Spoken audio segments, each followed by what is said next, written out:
Welcome to the Odd Moms on Call, the podcast where we get real.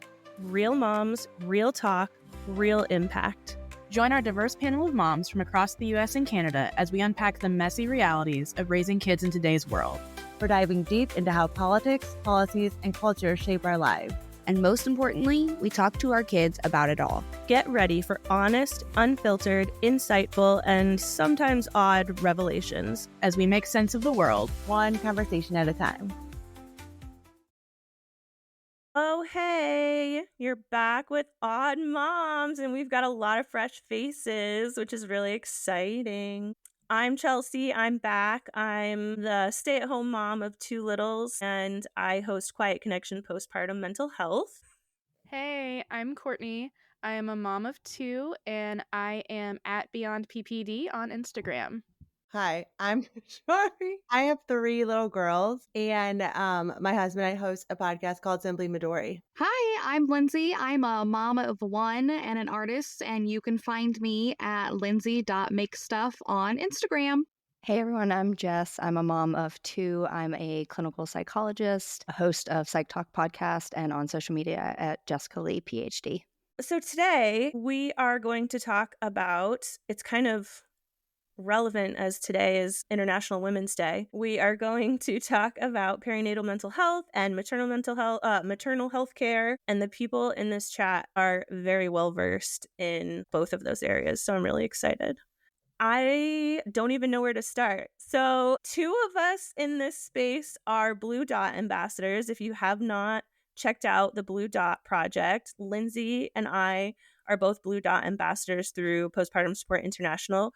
Courtney works for Postpartum Support International. Courtney, do you want to talk about what you do at Postpartum Support International? Yeah, I am on the marketing and communications team. I do social media for PSI, so I am very familiar with the Blue Dot Project. I love everything that PSI stands for, and it's such a great thing to work there. So I do their social media. Love it. Jess is a clinical psychologist and she's going to have our back with all of the actual facts.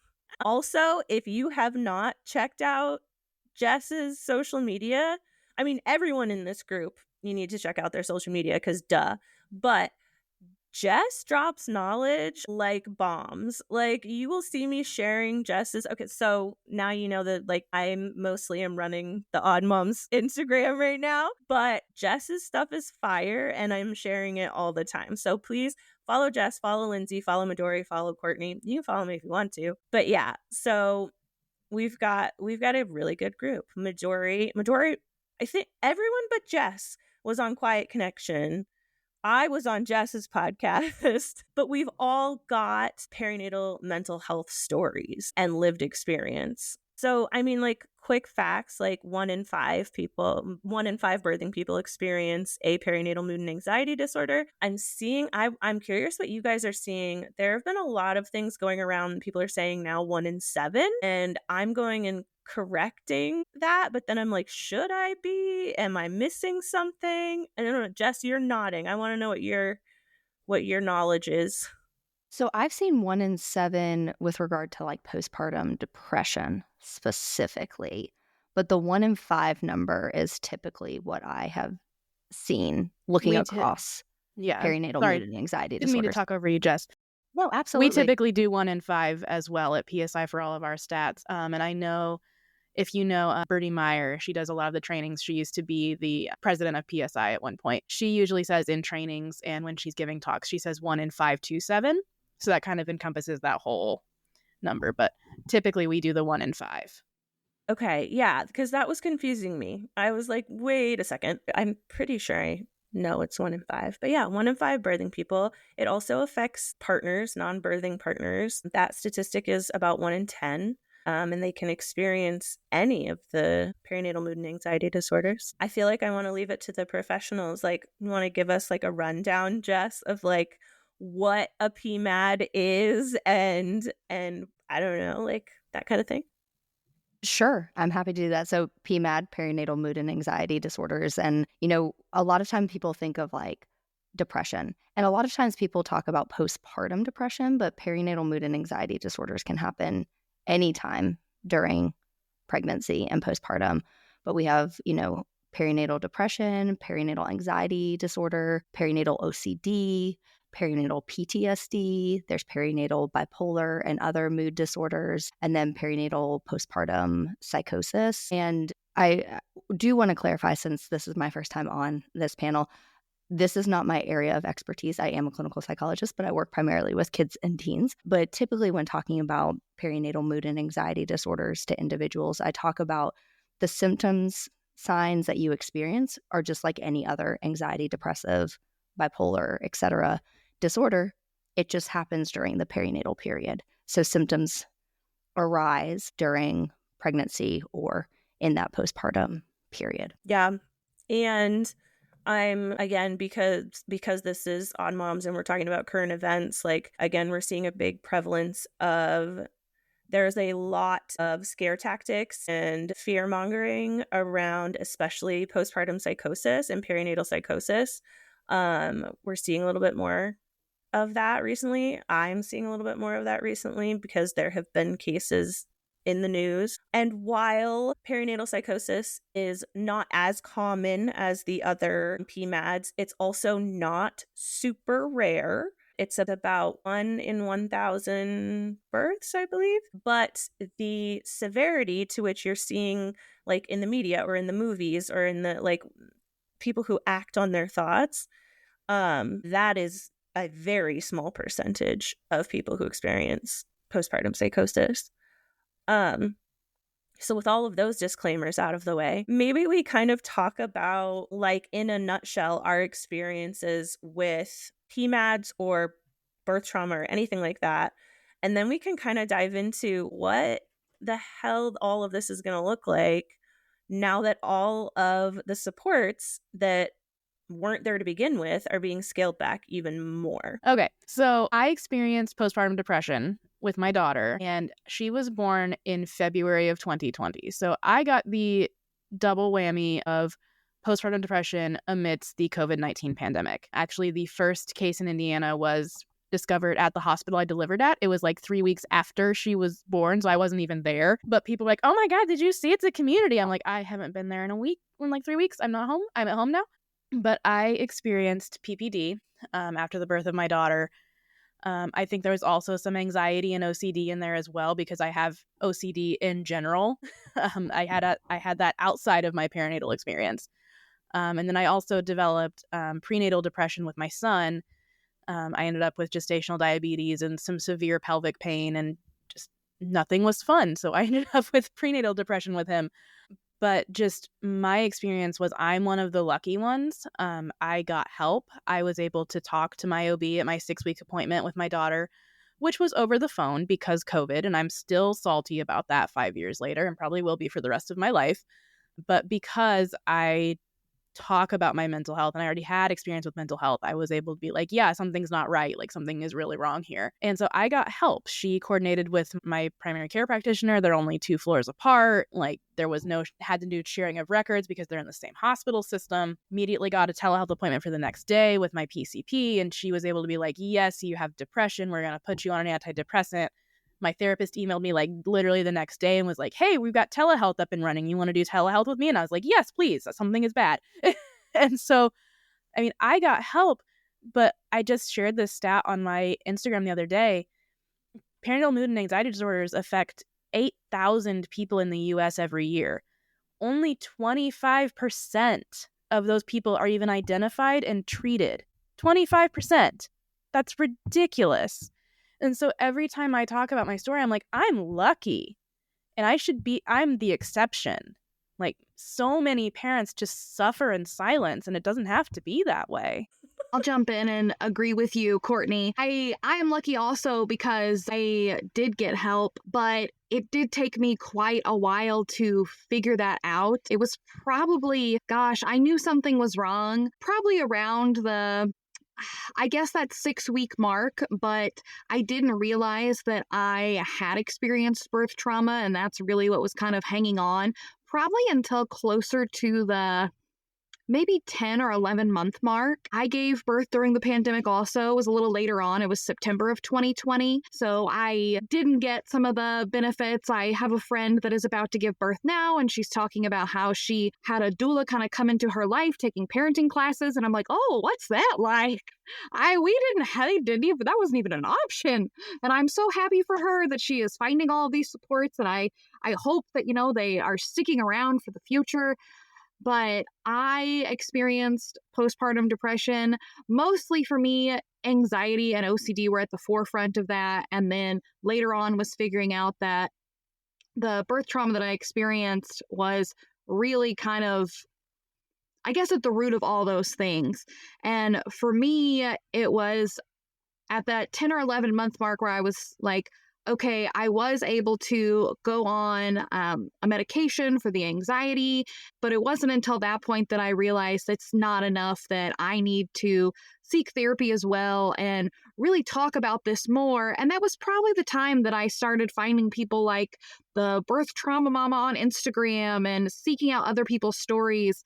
I have one of my best friends is a therapist, and she actually just asked me this past week. She was like, I am seeing a rise in people talking about having postpartum OCD. Like, what, do you want to talk? We've talked about it before, but can we talk more about your experience? And I'm like, yeah, of course. Like, what do you want to know? And she's like, I just want to know, what are the things that really helped you get through that? And I'm like, that is an excellent question.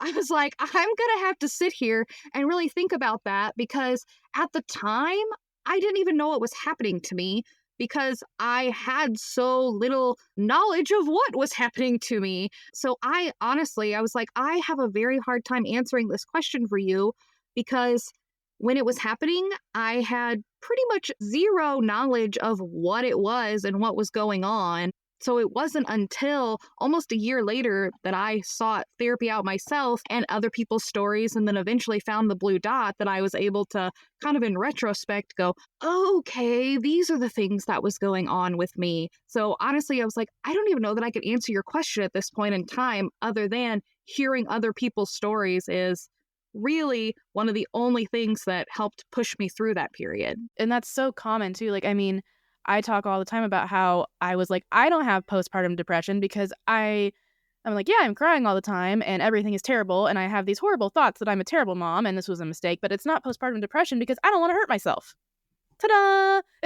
Like, and my husband, bless him, like, he knew something was wrong with me, like, from the get-go. Like, I started having symptoms pretty much immediately. Like, he was constantly like, can you call your OB? Can you text your therapist? Like, something is not right. And I'm like, no, we're fine. Everything is fine. Because people think that it's only postpartum depression, that it's not anxiety, there's not OCD, there's not bipolar, there's not PTSD, there's all this. It's only depression.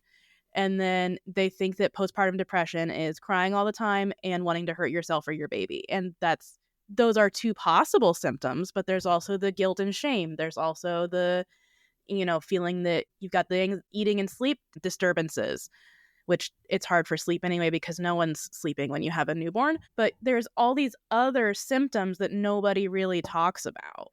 I know one of the other things that jumped out at me too is when you were talking about how it took you so long to recognize your own birth trauma. And I think I'm seeing a little bit more of people kind of discussing birth trauma in general. But like, the consensus is, and I believe wholeheartedly, like, if you feel you experienced birth trauma, you experienced birth trauma. It doesn't matter what it was, what it looked like to anyone else. If you feel that you experienced birth trauma, you experienced birth trauma. So I think it's hard for a lot of people, like you said, like, to even realize, like, oh, maybe this is the root of something here. Because you're like, no, that was normal, right? Like, my doctor said that this was okay, or that everything was fine, but I didn't feel like it was fine. I don't know. I want to hear about Jess and Midori's experiences. I can go next, jumping on the pandemic baby train. So my daughter was born January of 21. So I was pregnant throughout like the entire pandemic. And retrospectively, I probably would have met criteria for perinatal anxiety during that time, but we were also in a pandemic and I work in a hospital. So I was around COVID and all of that, like all the time. But with my daughter, I struggle with postpartum anxiety, and it's actually interesting as a psychologist. Like, obviously, I know all the signs and symptoms. I was on the lookout for postpartum depression because I have a history of depression. I mean, I have an history of anxiety too. I'm like anxious all the time, but I was really on the lookout for postpartum depression. I was like, I don't have it. Like, this is great. I'm not crying all the time. I'm not doing this. And it wasn't until I returned to work after I got 12 weeks, which I know anybody outside of the US listening to this is like, what? But like, I am very lucky that I got 12 weeks at home, and I returned to work and like could not function. And so, just like Courtney and Lindsay were saying, I'm one of the lucky ones. I looked for a therapist who specialized in perinatal mental health. Since we were in the pandemic, I found a online therapist, which is what I wanted, somebody that did telehealth so I could have my daughter with me if I needed to schedule on the weekends and things like that, and got into therapy. But I tell this story all the time. I remember filling out the GAD, which is an anxiety screener. And I've administered this a million times in my life. And I was going through and I was like, oh gosh, I'm anxious. And I told my husband, and he was like, yes, like I could have told you you have postpartum anxiety. But like, even as a psychologist, like I didn't recognize it in myself. So like, Lindsay, when you were talking about you knew something was wrong, but didn't really recognize it, like, know that I feel like that's experience of so many people, even people in the field that do this all the time. And then with my son, so I'm only 9 months postpartum right now, I didn't have any of those experiences. The pregnancy was totally different. One, because the pandemic was over, going back to birth trauma. Like, I would not consider my birth with my daughter traumatic. I did do a lot of grief work with my therapist around what I expected pregnancy and birth to look like, because the first time I was pregnant during the pandemic, I ended up having to have a C-section, which was like not part of my plan. And then, you know, going through pregnancy years later, not during a pandemic, getting to have a VBAC, and like the birth that I was envisioning for my first was like so immensely healing for me. But I know not everybody gets that experience, but it did put into perspective. I didn't realize how much like grief I was still holding on to from my first experience as well. So what about you, Midori? So, I'm have 3 girls. So my first was born in February of 2019. So she turned 1 right when the pandemic, like a week before the world shut down. And I birthed all 3 of my kids in Chicago. So I had this like first birthday for Roya. Well, mind you, before each of my kids, I've miscarried 2 to 3 times before each of my children. So my husband and I got married, and we waited 5 years to have kids because like that, whatever. We just did. And anyway, so I just thought you just like you like have sex, you get pregnant, and like you just like move on with your life. Like, it's not like no one tells you differently, or like I was never told, like things happen along the way. So when I miscarried my first baby, I was like, I fail. Like, I'm like my like this is what like women are designed to do. Like, we're like taught like you procreate. And I remember going to therapy, and he was like, yeah, you also like even though you don't have a baby in your arms, like you have all like the hormonal imbalances, and then you have all like the mental things that you get to go through. And I was like, okay, cool. So he was like, I was like, so like, what does this mean? He was like, you're probably going to experience like shame, guilt, fear, because your whole life you're told like this is what happens. Like, you have sex, you get pregnant, you have a baby. You have sex, you get pregnant, you have a baby. And so like when women experience miscarriages, like you feel like a failure. I was like, cool. I was like, well, I don't feel that right now. And he's like, okay, it's totally fine. I'll see you next week. So then like time progresses, and I was like, oh my God, I do feel like a failure. Like, I do feel like my body failed me, and like there's nothing you can do to like fix it, right? Because it's your body, and there's like nothing actually wrong. And I remember my OB at the time, who I'm like probably a doctor's worst nightmare. And thankfully, he's been my doctor for like over 20 years now, which also makes me feel like very old. But I remember when I miscarried, he was like, there's nothing you could have done to like start this or stop this. And you just like get to grieve. And I was like, but this isn't like no one teaches you like pregnancy equals grieving. Everyone teaches you like pregnancy equals happiness. So I got to like grieve not only the baby that I lost, but also like grieve my expectations of like what entering motherhood was like supposed to look like, right? And then what was really interesting to me was like I get a lot of attention, right? Because I'm the mom. So like I'm going through all these things. What was really like heartbreaking to me like a couple years after, I look back and I'm like, I totally neglected like my husband's grieving in that because I was like so like selfishly survive, like whatever adjective term you want to put in there, just like so. And everyone was like, everyone's like focused on the mom, right? But it's like the father or the dad or what, like also goes through an extreme grieving process that like now when now that when we have friends or people that we know like go through miscarriages, my husband I like tagged him like, okay, I'll like check on the mom and like can you check on the dad, because I feel like as the dad like you get to be like the strong person for the mom, like so that was like really hard for me to like mentally reconcile. But thankfully when I had my other miscarriages, I feel like I was like a pro at miscarriages, so I was like I know what to do now. But anyway, so she was born and then we had our first birthday and then everything like shut down and we were in Chicago, so everything was like hyper, right? So like the parks weren't opening, everything was closed, there was no end in sight. And then I had my second, same as Jess, like I think January of 21, right? Because I just turned 3. So with my first baby, I probably literally had almost like 400 people in my like what's the room they transfer you to, whatever room you're like in for 3 days. So I like had all these visitors. So I thought that was like normal. So when I had my second during Omicron, no one was allowed in the hospital. And I was like, and then like you have to stay in your house for 60 days. You can't take her out of the house. And I was like it was just such a different, I was like, I literally don't think I can do this. Like this is crazy. So that was really hard. And then I feel like I was graced with like a summer baby in August of 24, so like 6 months ago. So that it was like easier because it's it's summer in the Midwest. So I was able to like get back to life quicker in a sense.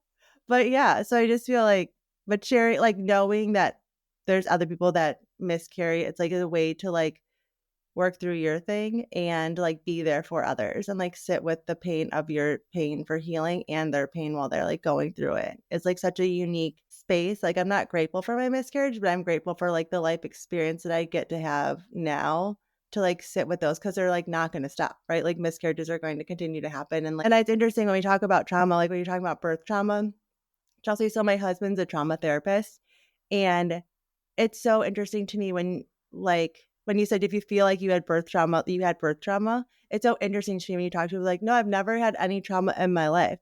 But like the basis of trauma, like the definition of trauma is like any life experiences that like has shifted your life to any degree. Having a baby shifts your life to any degree. So like it's trauma. And I think if we're able, I like really appreciate that this like people are talking about trauma more, whatever scale people place it on. But I feel like everyone's gone through trauma, and like we as a society have learned to just normalize like the things that we go through because we're supposed to, which is like so wild to me. And I feel like as moms that go through all these different mental, emotional, hormonal imbalances, like it's not normal. Like it is because that's what we get to do is when we choose to have babies.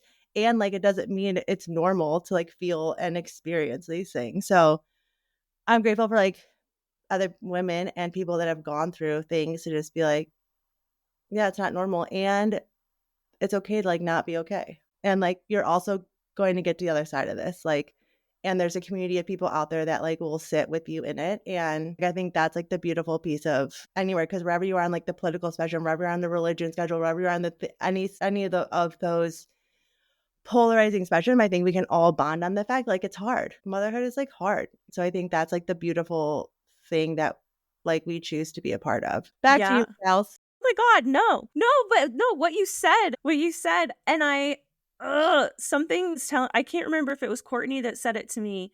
I feel like it was either Courtney or Jess, and I don't actually remember because I'm a mom and I don't have a brain. But I used to, when I first started podcasting, I would say like, this is normal, like these things are normal. And so I feel like it was one of you, and if it wasn't, okay. But someone said to me like, it's not normal, but it is common. That was me, because I was going to say that it's common. It's not normal. Yes. It's common. 1 in 5 birthing people will get it, but that doesn't make it normal. Like you don't have to feel like crap. You don't have to feel like a terrible parent.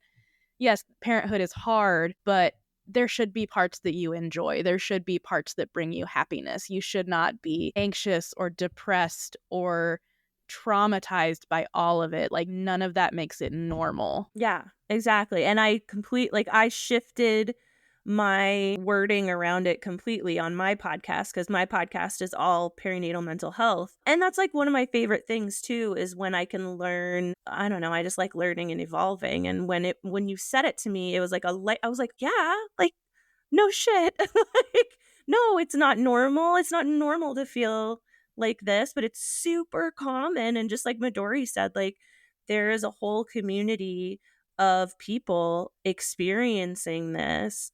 And I think, again, like, I don't remember who said it, but like, and maybe it was Midori again, I'm not happy that I went through what I went through. And I'm not like, oh yeah, like, but I do feel so thankful and so grateful for the community that has come from experiencing what I experienced. And I think, I mean, I didn't talk about my experience at all, but like, in the quickest little nutshell, because it's very complicated. So if you want to know more, go to Quiet Connection and find my episode, because we could be here all day. So I had postpartum depression with my first, and I kind of like white knuckled it through that one. And then 7 years later, I had my second, and she's 2.5 now. And it was a completely different ball game. I had a postpartum hemorrhage at home. My daughter was watching me bleed out on the floor. Then I was hospitalized for that for a while, which then turned into very acute perinatal mood and anxiety disorders. I had the gambit. Postpartum psychosis was on the table for a little while, but they decided that it was closer to OCD. I was hospitalized 3 times for suicidal ideation, because not only was I so mentally ill, I was also physically sick, couldn't eat for months. I survived on Ensure. And yeah, and it was crazy and it was bananas. And I felt like I was the only person on the planet who had ever felt this way before, because I had, just like you guys were saying, I had anxiety. I had depression. I was like, this isn't that. This isn't that. That doesn't make you sick. Spoiler alert, I also had a brain tumor, which we didn't find out until a year ago. So that may have contributed to a lot of it. But yeah, and so taking the step later, like everyone else in this chat did, of advocating for yourself. Again, we're the lucky ones. We're the ones who had teams behind us. We're the ones who advocated for ourselves or had someone advocating for us so that we could get the support that we needed. Because you feel completely alone. And my worry, like, without making this an episode, so that this isn't an episode of Quiet Connection, this isn't an Odd Moms thing, is like, my worry is that now that there are rollbacks on things like Medicare and Medicaid, so that's going to inhibit access to, first of all, healthcare, and as well as mental health care. There's cutting of funding of all kinds of mental health resources as well. My worry is that we're going to see a rise in maternal mortality, as well as really scary outcomes just for families in general. I'd love to hear what you think. Maternal mortality rate is not great anyway. It's one of the worst of developed nations. We're the worst. We're the worst of all developed nations. It's bad anyway. Like, we do not take care of our moms and our birthing parents. We do not. I mean, I had one of my dear friends had postpartum preeclampsia. And I mean, we talk about preeclampsia when you're pregnant. We don't talk about the postpartum version. So I feel like, I mean, with my daughter, I had episodes of hypertension with her, and I was actually induced because my blood pressure was starting to hang out in like the 130/90s range. And my OB was like, nope, we're cutting you off. Like, we're not letting this get any worse. And I think some of it, too, was like white coat hypertension, because I am an anxious individual and that's just who I am. But so, I mean, when I was discharged with her, I got the rundown of like, this is what postpartum preeclampsia looks like. But like, we don't really talk about the stuff that happens postpartum. Like, we just don't. Talking about that community aspect that we've talked about, like, the more I've talked about my story and the more I've talked about perinatal mental health, people like my mom's age, people my grandmother's age. They're like, oh yeah, I felt that way too, but I thought that was just how it was. I'm like, no, no, like it's not. It doesn't have to be. And another aspect, again, like to add into all of this, is when we talk about birth education, and a lot of you guys were robbed of that because you had pandemic babies. I did not experience that, but I'm worried too that there's not going to be access to those kinds of classes. And those kinds of classes, I don't know what your experiences were then versus now, but like I didn't get any sort of info about perinatal mood and anxiety disorders. I got like, okay, this is how you breathe through a contraction, and we're going to watch a video of a birth now, and here's how your partner can support you. So it wasn't even really that in depth to begin with, but I'm worried that like insurance isn't going to cover it, or they're just not going to be available. I wanted to jump in here and kind of piggybacking off of when Midori was talking about miscarriages and then talking about, not having the resources. This is just my firsthand experience watching someone just like getting their possible care just like literally shoved out the door. I've spent a lot of time helping loved ones find care for substance abuse, and I've spent hours upon hours waiting with them. And this past time that I was helping, I've actually never publicly talked to about this. So here we are. This past April, when I was helping someone seek treatment and I was waiting with them in the waiting room, there was a woman in the waiting room waiting to seek treatment. She was there. She wanted the help. And she was obviously under the influence of something, but she was having an incredibly hard time. She was having a hard time filling out her paperwork, and other people had tried to help her. I tried to help her. My brother had tried to help her. And eventually she mentioned when she was talking that she was there, she had a miscarriage, she didn't know what was happening, and you just knew she was in severe mental distress, substance issue or not, and I could just feel that, was probably a lot of the root that was going on. And eventually she was just apparently too rowdy for the waiting room, and they kicked her out. Like they made her leave. And I don't know who picked her up, if they called a taxi for her. I mean, she literally fell out the door, and my dad ran out and helped her get up and get into this car. And they just forced her out. And I think about her, gosh, at least once a week, wondering, if she ever got the help that she needed. And then thinking, could I have said more like to them or something? But I'm like, they have a psychiatric facility there and a substance abuse program there. Like, it is a dual program. Why are they shoving her out the door just because? I mean, she was there with no support system and couldn't really figure it out. And, as a woman, one of the only women in the waiting room, knowing that's probably some of the root of what's happening with her, and they just shoved her out the door. Like, how much more is that going to happen as we continue to cut things back?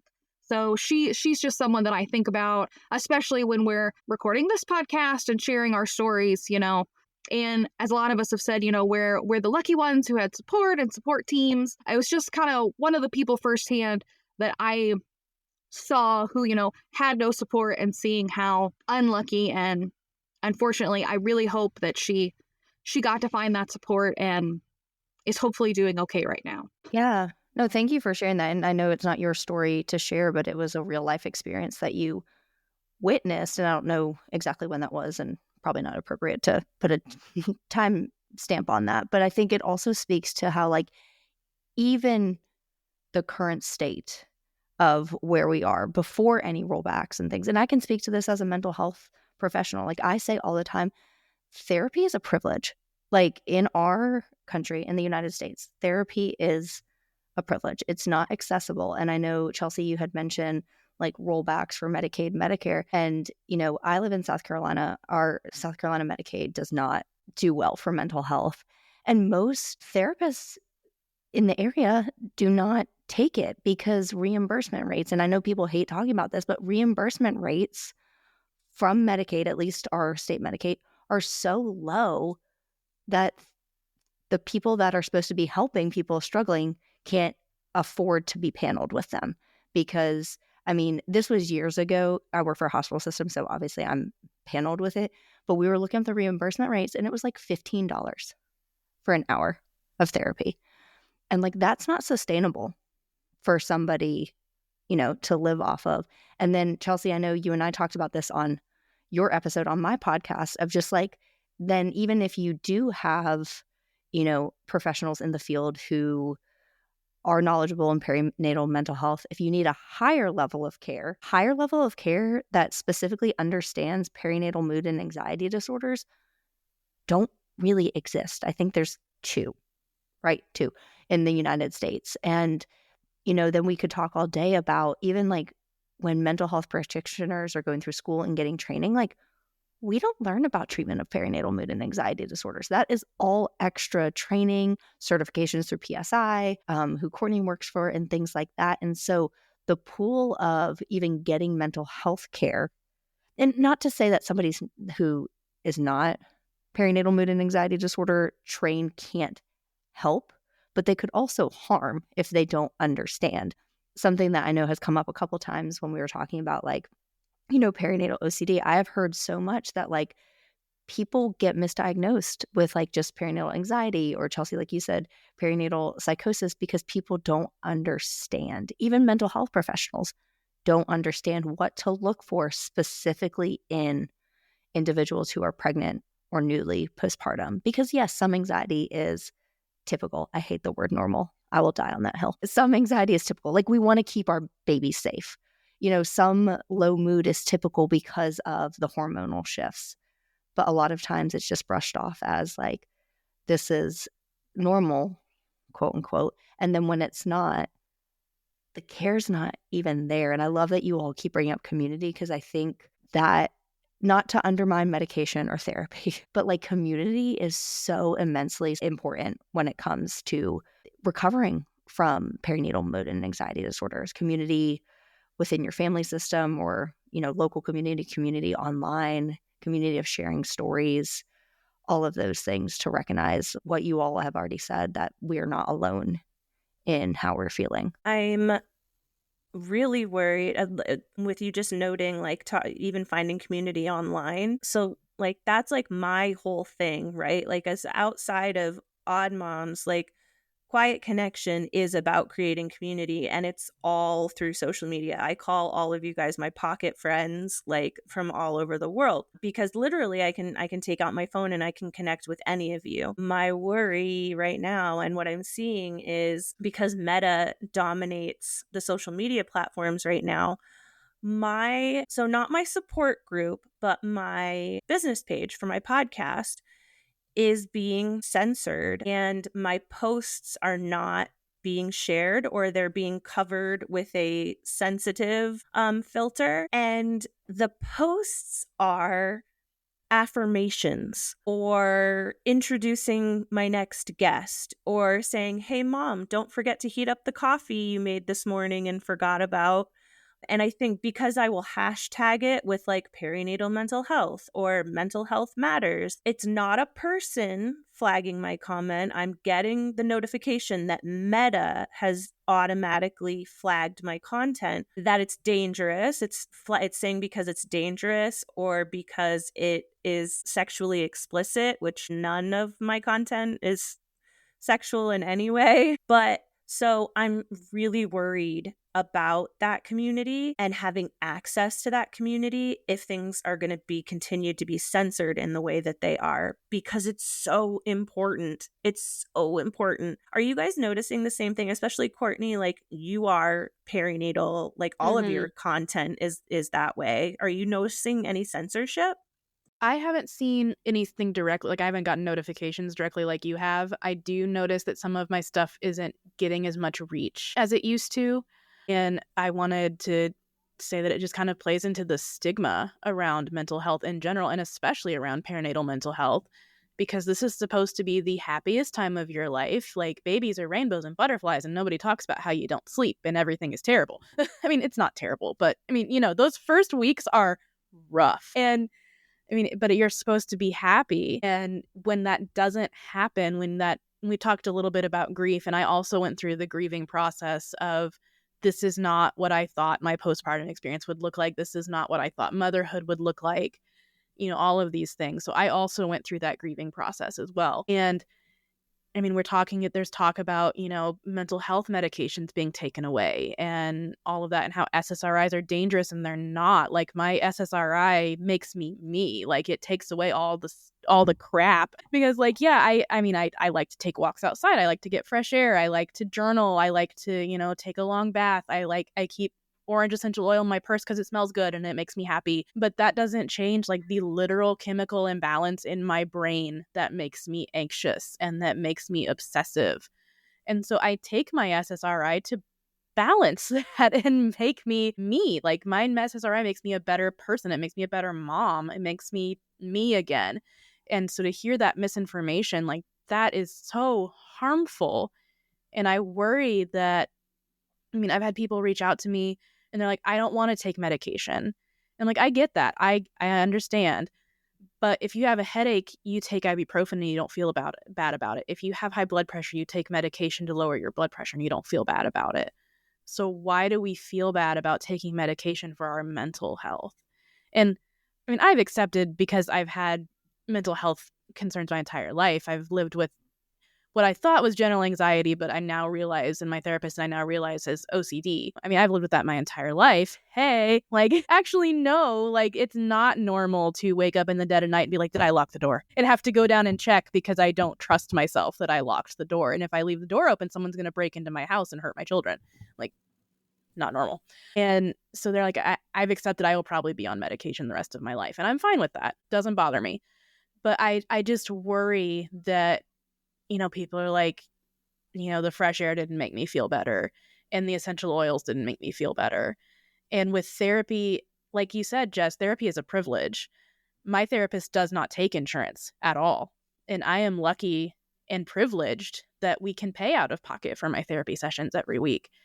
And I used to be a support coordinator for PSI before I had my son, and I had to step back from that because I don't have enough hours in my day anymore. But support coordinators were people that, once people call or text the PSI helpline and the volunteer talks to them and gets their information and figures out what's going on, they pass that information on to a volunteer in their area.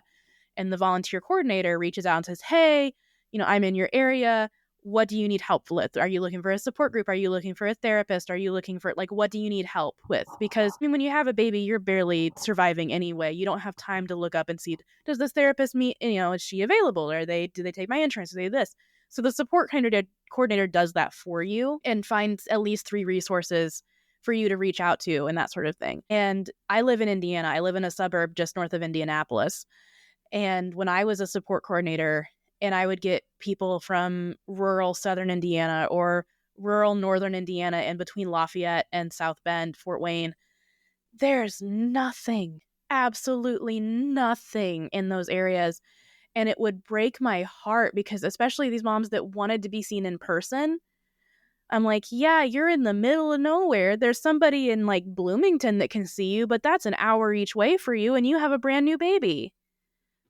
There's nothing, and it's so inaccessible. And so seeing this misinformation online, it worries me that we're going to see more and more parents and people in general fall through the cracks in their mental health because they're seeing this misinformation and then they're not able to access the treatment that they need. I think you said it too, and Jess, I see that you want to talk too, but medication isn't for everyone, obviously. And I'm not anti-medication at all, but I struggle with the medications that I have to take to be able to function. And it's also hard to find one that works for you. I got lucky in that the first one I tried worked for me, but I know that's not always the case. Sometimes it takes 2 or 3 tries and you have to be on it for 6 weeks for it to reach therapeutic levels in your system, and crap, this didn't work. So now I have to taper off of it and restart a new one. It's a process for a lot of people. And that's not fun. Yeah, Courtney, I was just going to say, you brought up so many good points. I appreciate you bringing up the stigma, specifically misinformation contributing to stigma, but also just the censorship, because as somebody who's been making mental health content online for almost 5 years at this point, I have seen over time, a lot of mental health words get flagged. Suicide is a big one. You cannot say suicide on social media. So that's why I've seen this more on TikTok than Instagram. They changed it to slew or slide or unaliving. But then that just adds to the stigma, like, oh, we're not going to talk about it. We can't even say this word. And, a part of, healing and recovering, like we keep saying, is finding that community and being able to have these conversations. And if most of us feel like we need to find community online because we are from rural Indiana and there's nobody there, or, maybe we're not from a rural area, but maybe we're a stay-at-home mom and all of our other friends work and we need that community when we're at home with our kids or whatever, like, it's just going to add barriers and challenges. And the only other thought I had that, Courtney, when you were talking about medication and mentioning other coping skills, like, as a psychologist, I don't prescribe medication, but I work closely with psychiatrists. And I always tell my clients, like, medication may be what you need to then be able to engage in the coping skills you learn. Because for some people, their depression, their anxiety, their OCD, whatever it is so bad that they can't even begin to try to journal or get out of bed to go for a walk. And so I always describe medication can help relieve some of the symptoms, and then therapy, if accessible to you, or coping skills in general, can help you cope with what you're experiencing. That's exactly how it was described to me, Jess. Like, so you all know me, but for listeners, I no holds barred. You can ask me anything and I'll tell you anything. Like, I struggled with, because of everything that I went through, I ended up being put on a benzodiazepine. And I really struggled with that. I'm still on it. I take it as prescribed, and but I fought tooth and nail against that prescription because I have addiction in my family, but when you hear about benzos, you hear about benzo addicts, and you hear about like it being sold on the streets and it being abused. And I'm like, no, I don't want that to be me. It's not. Spoiler alert. There is no shame in the med game, no matter what med it is that you need. But the psychiatrist that I was working with, and this is the most ironic part of this whole thing, is I went to one of the 2 perinatal inpatient facilities in our country and came home and still went back to the hospital and was inpatient again. And that didn't help me either. 3 times, 3 separate places. One place was perinatal specific. Nothing. It wasn't until I did partial hospitalization outpatient treatment with a group of therapists and psychiatrists who had no experience with perinatal mental health that I was finally taken seriously, and I was listened to, and I was validated. And the psychiatrist, she told me, she's like, I hear you and I see how scared you are, but this is a tool so that you can access the coping skills that you're going to learn while you're here. I cried the first night I took the medication. Like, I didn't want to do it. But then I saw exactly what you were saying. Like, as the days and the weeks went by, I came alive again and was able to, and it wasn't like, oh, my problems are fixed, I'm all better now. It was like, I can get dressed today. I can wash my hair today. And now I can hear the people who are telling me about DBT and all of the skills that I need to learn. And there are skills that I still use all day, every day.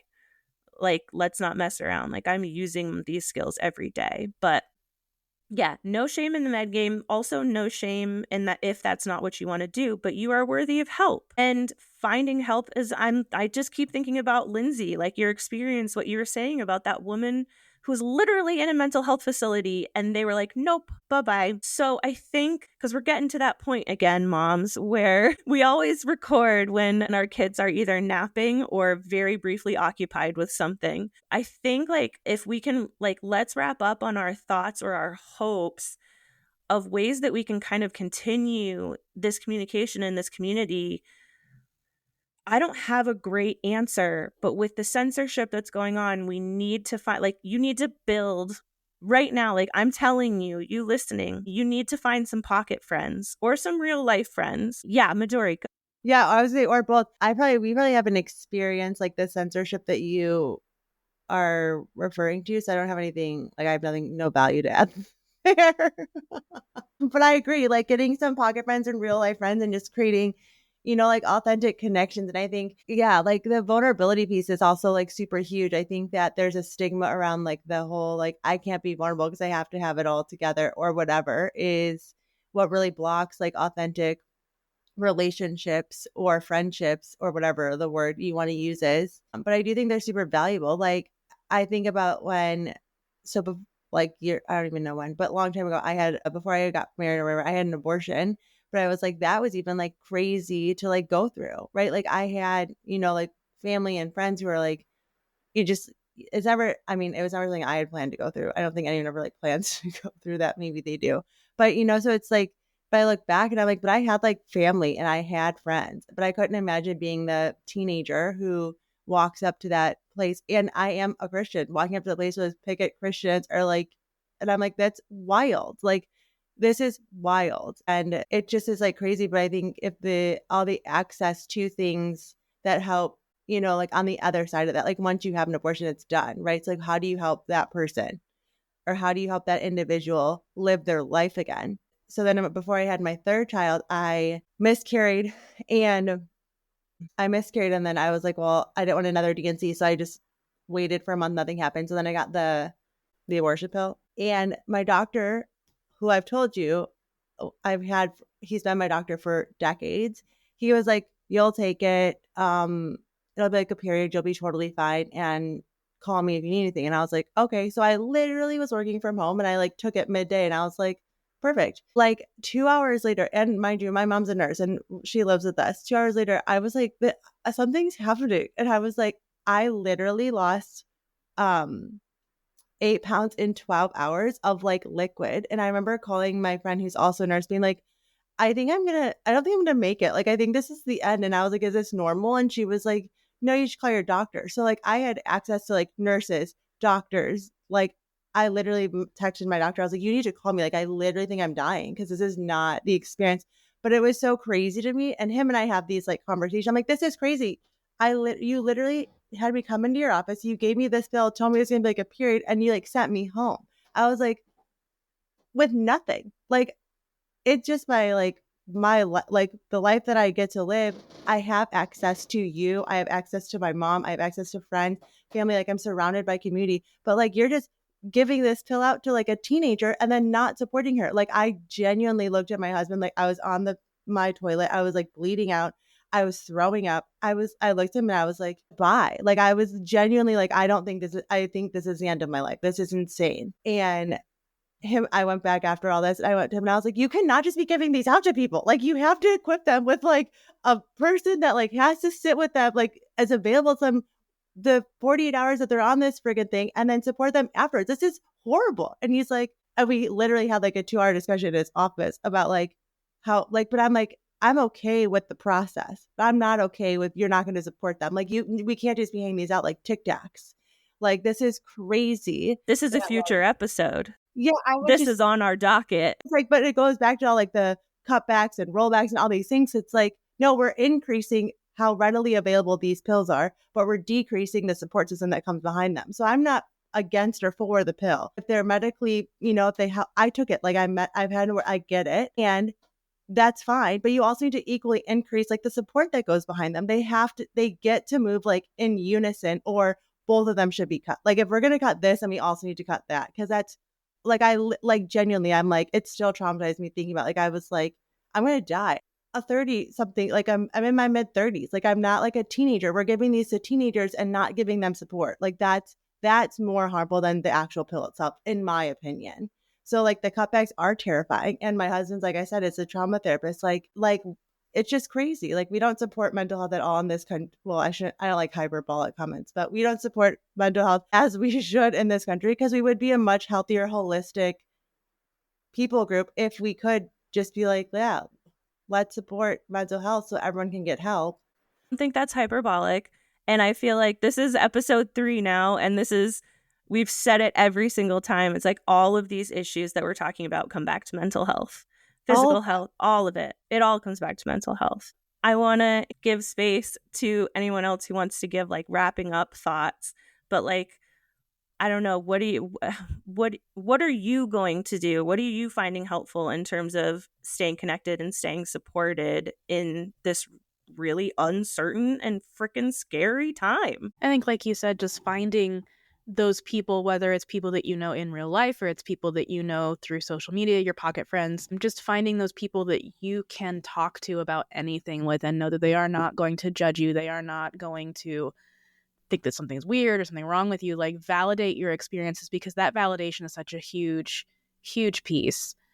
And to also, I mean, to remember that you are not alone, and you are, like Jess said, you are worthy of help. You are worthy of support. Like, you deserve it. So no matter what that help looks like you are worthy of it and you need it and you deserve it. Like, there's nothing unworthy about you. Yeah. And Chelsea, this wasn't exactly your question, but kind of moving forward, I think finding resources, like even if it's not a connection of like a physical person, but like listening to podcasts, educating yourself on perinatal, postpartum, mental health concerns so that you can advocate. I know, Chelsea, you brought that up, like advocate for yourself, be familiar. And I know this is a lot of pressure on individuals to educate yourselves, but I have found so often working in the mental health field that people just don't even know what mental health symptoms are or what resources are available. And I think one of the best things you can do for yourself,